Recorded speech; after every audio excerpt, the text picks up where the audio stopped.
Good morning, everybody. It's a beautiful day, a beautiful starting off our spring day. Everybody say thank you for the new spring and all the beauty coming for us. And we made it through these past few years. I'm glad to see everybody gathering again. And please stay well and safe.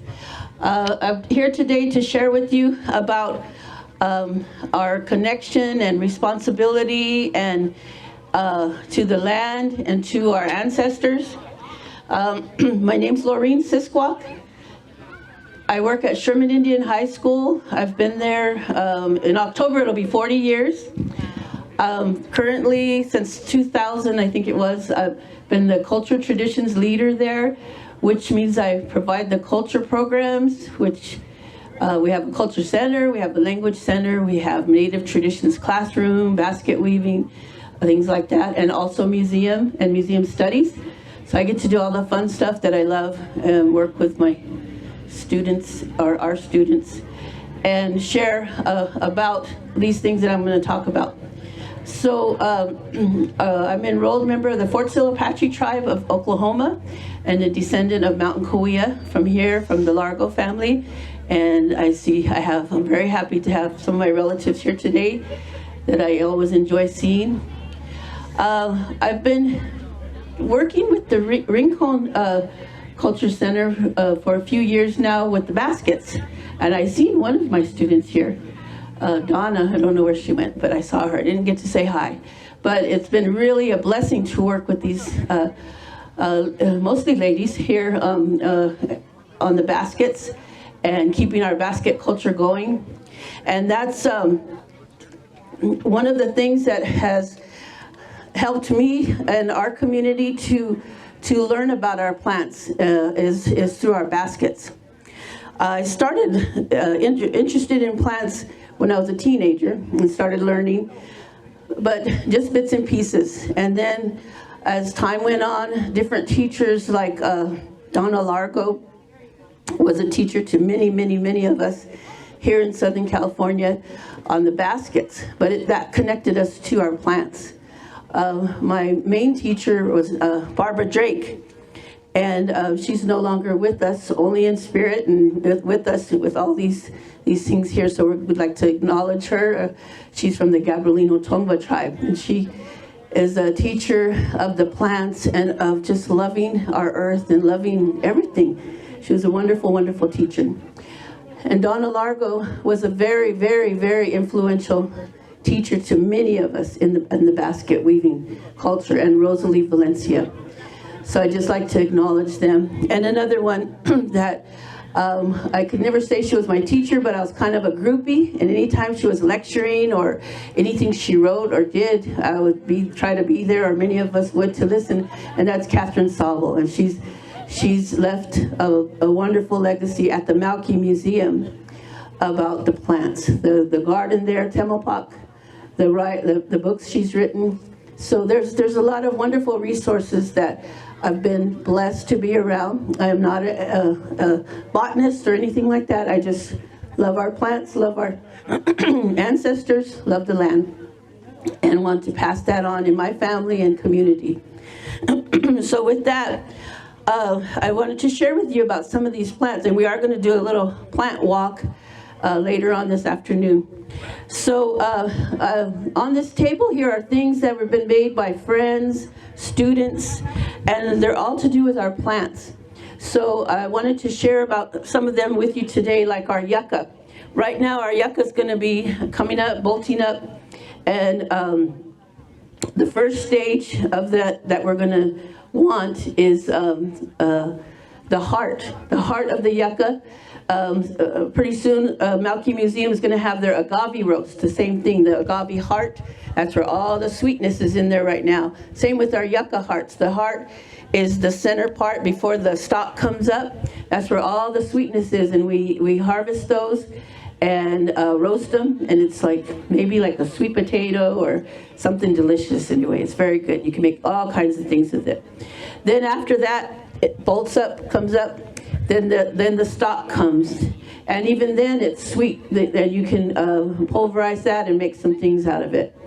Then pretty soon the blossoms come. So maybe in May, some of our families here, there's a lot of the Madrigal family, they're ones that always go out and harvest these things, and maybe some of your families. So when those blossoms come out, we in Kauai call it sevlalem. When those come out, we harvest those and we cook the petals. That's maybe your Indian cabbage, I don't know. It's equivalent to that. It's a wonderful, wonderful food. So then after that, the next stage, it's the seed pod grows.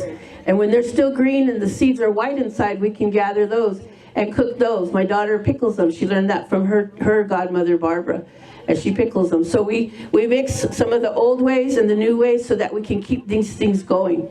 So then that's the next stage, the seed pods. Then that opens up, and then they turn black and the seeds go out. You can also gather those and toast them and grind them and make your mush and things. That I've never done. I'd like to try that. So if anybody has, you got to share with us about that. So our yucca has all those things just ready for us. Every few weeks, all these hills will be filled with that. I'm not sure in your area here, but I know it's on the list. So I don't know where your yucca is. Also the leaves from the yucca. So I'm going to show you some of the things. This is a nice little carrying case, or little carrier here from yucca. Let me have you hold this. I think this one here is from the yucca stalk after it's dried. This is your fire starter kit. It's also, you can make like a little jewelry box. All of these are up here on the table. You can come see after the talk. You're welcome to. Your yucca rope and cordage. And also we use strands and strands of this can make our skirts down in the desert more area. The yucca stalk can be made into a quiver. We use this one to hold our deer grass, but you can also your arrows or anything, your dog bane sticks. This is a very nice quiver for carrying. And this is from the yucca stalk after it dries. We just split it in half, hollow it out, put it together. I think Kim Marcus made this from Santa Rosa. The slats from the yucca, yucca stalk, we can shave them down, split them down, and for the back of cradle boards. And this is willow. You can use oak or willow. And of course your cordage, you need your cordage. Other things with yucca are sandals. Yucca or agave fibers, the same thing from the leaves, and woven into beautiful sandals. These look like they're from the same foot. They both go that way. And the yucca string, let's see, our nets. You can make nets with yucca. Just everything you can think of with the string. We need to tie things together. We even use yucca fiber in our baskets. This is the start of a little coiled basket, like what the ladies are learning here. And with the yucca, we start the little belly button. It grows and grows, and pretty soon we're done with the yucca, and we add deer grass in. And this is juncus. And I believe they have juncus here today that we're going to get to see. So yucca is so important. And these are just a few of the things that I wanted to share with you about yucca. The next one, another one that we use for fiber is our dog bane. We use milkweed, stinging nettle, iris leaves, all sorts of things to make cordage, to make rope. And like this beautiful net, this net, Barbara and I, a gentleman, Paul Campbell, taught us how to make some nets. So this is one I made. And this is out of jute material, but what I need to be making it out of is our dog bane. And this is our dog bane that we use. And on those plants that I mentioned, on the dog bane, it's the outer bark that we use. So on the yucca, it's the inside fibers. On our dog bane, and milkweed and nettle and all those, it's the outer bark. So we take the inside pith out, and it leaves us with this outer bark, these fibers here, and then we rough them up and get a lot of the bark off, and then we have string that we can, or we have fibers that we can make cordage, and we twist it into cordage. Long, long, long balls of cordage that you could use for all kinds of things. To tie your house together, tie your clothes together, tie the boats together that they use, the canoes or the teats that they use to sail on the ocean. They're tied together with cordage. Fishing line, yeah, all kinds of things. So all these plants have so many uses. Everything from our homes, our clothing, our medicines, our tools, just everything is from plants. And then how we have to know when it's the right time to pick them, what size. Like the first new shoots from the oak tree is really nice long shoots, are easy to bend. But sometimes we have to heat them to bend, so we want to make our stirring stick. This is what we use when we cook in baskets. And to cook in baskets, we use the hot rocks from the lava rocks or soapstone, and this is our stone lifter. This was gifted to us. Our basket weavers, this was gifted to us by the Tuolumne Miwok ladies about 20-some years ago, 22 years ago, so that we could cook in baskets, and we still haven't. So Starla and Kateri Madrigal ask me every time they see me, when are we going to cook in a basket? So we got to do that. But this is our stirring stick made out of oak. Our music instruments. Flutes, clapper sticks, rattles. Our rattles are made out of plant material. The rattles the guys were using today are gourd rattles. Inside, usually, one of the things they use is the palm seeds from the fan palm. So that's all plants right there, and their handle is made out of plants. I brought some toys and games to share. Our walnut dice. Our dice game, yes, before casinos, we had gambling.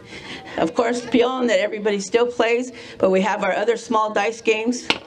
Our stick dice, which you can come up and we'll show you how to play.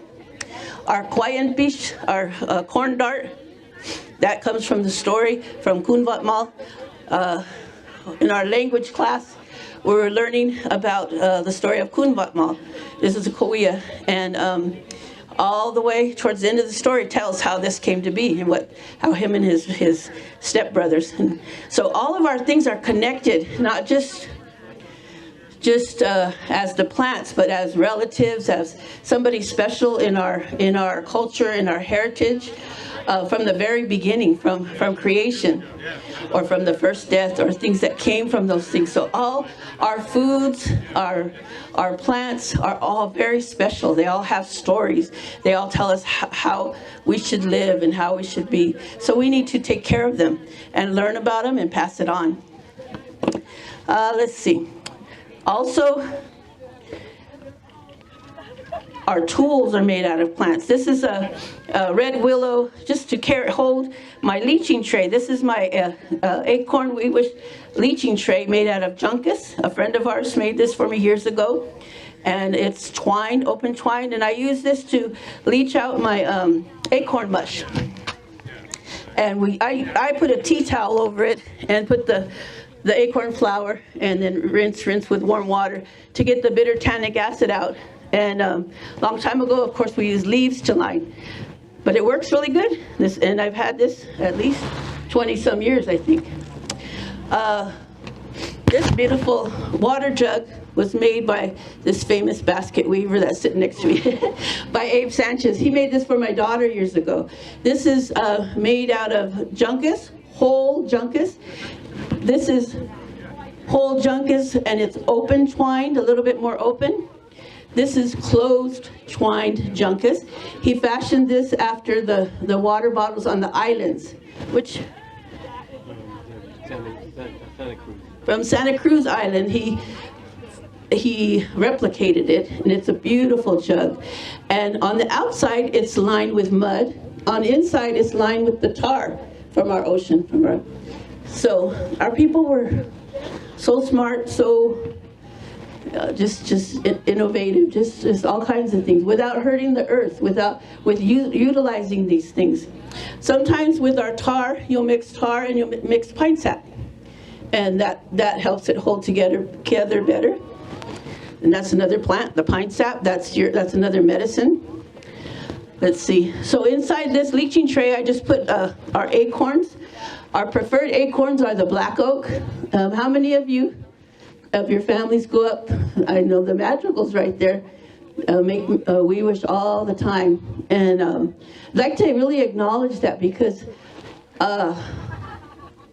that's part of what, like in our basket weaving group, that's part of what I saw grow and healing our communities, was our families getting out there. Our tribal communities, not just one tribe, but we worked with the tribes along the coast. We worked with the non-recognized tribal members, like the San Luis Rey, the Tongva, Gabrielino Tongva, the Fernandino, the Shumash, and we worked all together, and we'd have our campouts, our weaving campouts, and then we'd go harvest and gather our acorns or our pine nuts. We go up to Ribbonwood, up near Pinon Flats, and gather our Perry pines, and have a weekend camp out. We weave, we gather these, we roast them, we share. We haven't done that in quite a few years, but that was some very, very good experiences. And then you see the families continuing it on, like the Madrigal family has for many, many, many years. And that's part of our healing our communities. It's really something beautiful to do and to continue doing as a tradition. Even our our baby carriers, this is more Gabrielino and Shumash area north of us. The willow on the back, the willow sticks, and tule for the baby carrier. There's a weaver in the Shumash tribe, Tima, makes beautiful baby carriers. She made her child and many others their baby carrier. This is just one my students made in class, just a little. So all of these are made out of plants. A couple other things I wanted to share. Our skirts, our clothing. You saw our shoes, then our skirts. Beautiful bark skirts. This one is from the red willow. This one here is from the cedar, from the Angeles forest. This one, after the fires up there, that's when it's more released and it's easier to get the inner bark out of those plants, from cottonwood, mesquite, cedar, willow. We use the inside bark, the inner bark. And especially after fires, it releases them. It's easier to strip them down. So my students got to make lots of skirts. One of our girls from Santa Rosa, Shailene, she made her beautiful, she's Santa Rosa Kuya, made her beautiful bark skirt for graduation. And now she said her mom said it's on exhibit at her tribe. But this is from that cedar bark. And then our basket hats, coiled basket hat. This one, the Kumeyaay ladies made this. Our seed beaters. This one we use willow, but you can use oak. You can use all kinds of wood sticks to make your seed beaters, to get your chia seeds out. And the last thing I want to share with you is our soap plants. So we have, pretty soon, I'm sure your hills are going to be filled with the purple and the white flowers from the ceanothus, the wild lilac. These beautiful flowers here. I like to pick them and let them dry, and then we have bags of that, but you can use them fresh. All you do is get the blossoms, get some water, lather, and it makes soap. We also use soap root, yucca root, even those gourds that you see on the sides of the road, the root from that is good. So these are our soap plants. Here's a little soap root. So we just have so many things still out there that we need to gather and use and learn about. And that's not even to mention our medicines. So hopefully on the plant walk, we'll get to identify some of those. But so through all this, all of this learning and sharing and teaching that has been going on in our communities, we've had a few wonderful organizations come out of that. And one of them is Barbara's idea was called Preserving Our Heritage.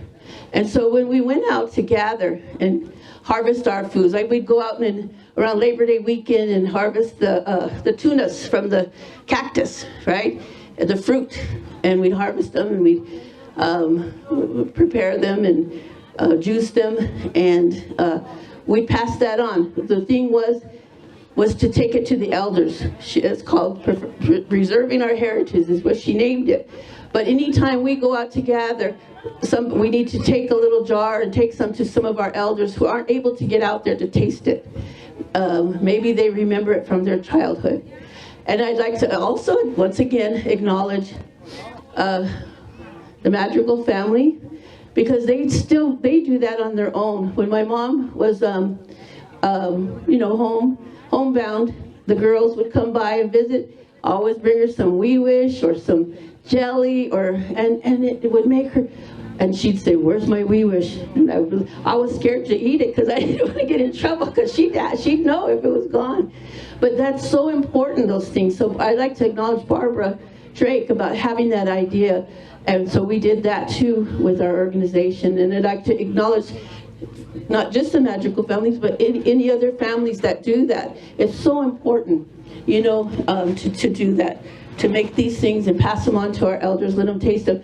Let your babies taste them at a young age. I know at Pachanga, they do that in their school, and those kids taste that food and eat it, and it's part of ongoing. It needs to be part of our ways and continue them. Even though it's hard, not hard, but it's,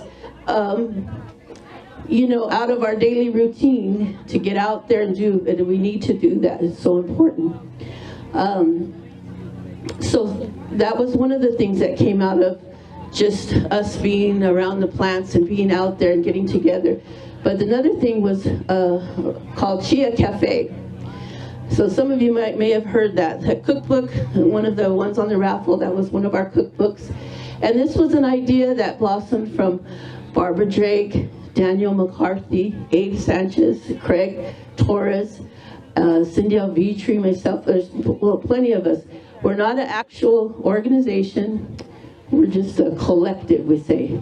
We don't have a cafe or anything like that. We just go around like today. So I'm going to let Abe tell you a little bit about what we do through Chia Cafe, and it's really taken off because so many people are interested in our native foods and our native foodways, and so many of our tribal people are too.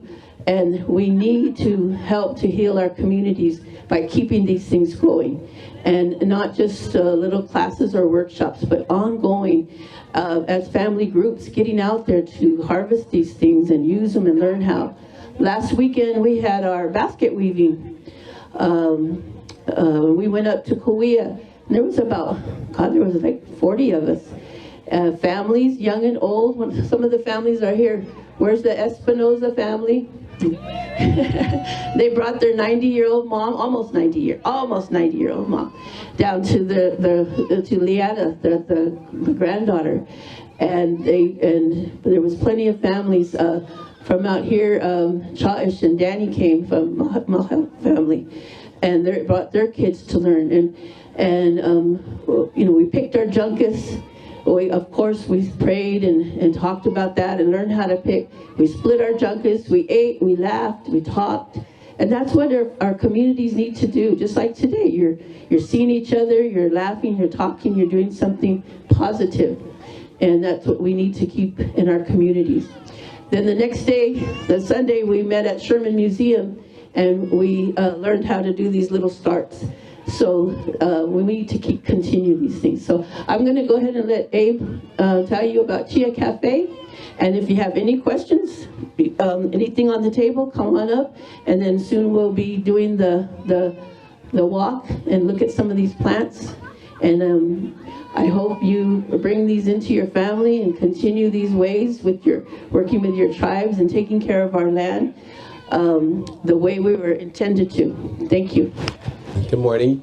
And again, thank you for having me on your land. My name is Flanches. I'm part of the Chia Cafe Collective. Like Laura said, is part of our community. That what we try to do is just reintroduce some of these foods back into different Native people around California. But up here on sample, we do have some foods here. We do have the mesquite. This was a very important food source among Native Americans throughout the whole Southwest, starting here. It is a superfood. It's low glycemic, which means it's good for diabetics. Sustainable, which means it's a plant that grows in the desert, doesn't need to be watered. It has been eaten by Native Americans for thousands of years, and what we're trying to do is bring this back. So I have some samples right here where you can taste the flour, and then I made a gingerbread using some of the mesquite. I also have some acorn bread. I have some wee wish here, if you want to, just so you can get a taster here. So we have some wee wish, and then we made some bread made with pine nuts and some wee wish in there. So basically what we're trying to do is we're just trying to reintroduce these foods back again, sharing the knowledge that we've learned from our trial and errors on how we get people to try to eat these native foods. Yes, traditionally acorn was eaten wee wish, but sometimes you don't have enough, and we know that you can make it stretch by doing things like using it as a bread. You can also make the acorn, or should I say the mesquite, stretch that again, put it in your different recipes. For example, the flour, I like to use it also for chicken or fish. So instead of white flour, you can use it as a coating for that.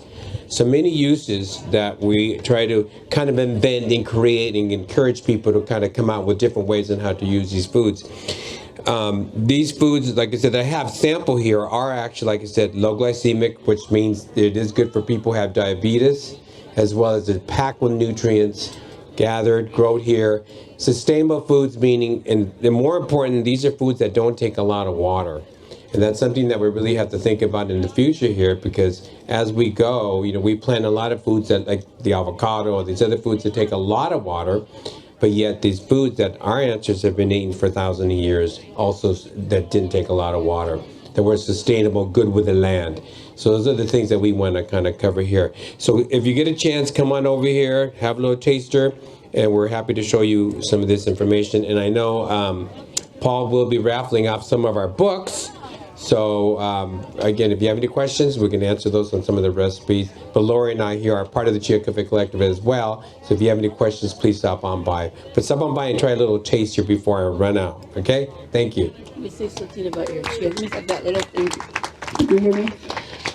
He didn't mention the chia there. And so if you see this big jug of drink here, our chia, on all of our seeds, one of the things we need to remember, even with chia, is to toast them first. They store better that way, and they grind better that way. That's how we grind up our foods. We toast them first. So he has the chia, hold that there. He has the chia flour. He toasted it and just storing it like this, and oh my gosh, the flavor. And all that is in that drink, if you gotta come taste it, is chia, the toasted ground chia flour and water. And it tastes sweet, it tastes delicious, but you taste the foods that our ancestors had. So you can make a mush out of that, all kinds of things, chia with everything. Same with the mesquite.